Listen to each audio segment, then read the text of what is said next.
ప్రతి నెల ఒక స్త్రీ శరీరం నుండి ఒక చిన్న ఎగ్ విడుదల అవుతుంది. ఒక పురుషుడు స్త్రీ శారీరకంగా దగ్గరైనప్పుడు పురుషుడి శరీరం నుండి మిలియన్ల కొద్ది స్పెర్మ్ విడుదలవుతాయి. అవన్నీ ఆ ఒక్క ఎగ్ ని కనుగొనడానికి ప్రయత్నిస్తాయి. కానీ ఒక్క స్పెర్మ్ మాత్రమే ఆ ఎగ్ లోకి ప్రవేశించగలుగుతుంది. ఆ స్పెర్మ్ లోపలికి ప్రవేశించిన వెంటనే మరే ఇతర స్పెర్మ్ లోపలికి రాకుండా ఉండేందుకు ఎగ్ వెంటనే తన చుట్టూ తానే మూసుకుపోతుంది.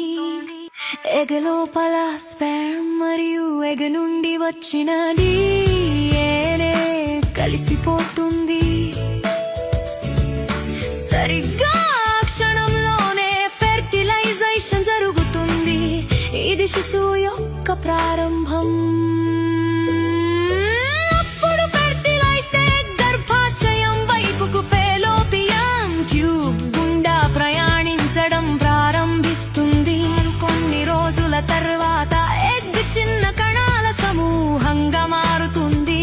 దాన్ని బ్లాస్టోకిస్ట్ అంటారు.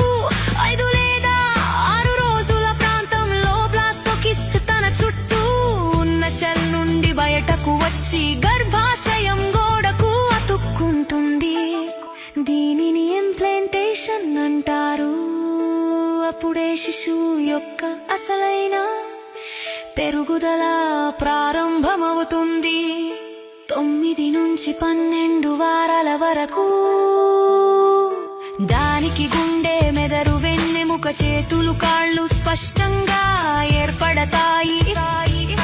లోపలి అవయవాలు పనిచేయడం మొదలు పెడతాయి.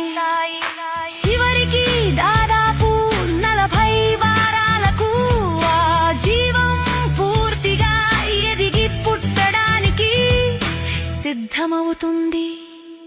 ఇలా ఒక జీవం ఒక శిశువు రూపం దాల్చుతుంది.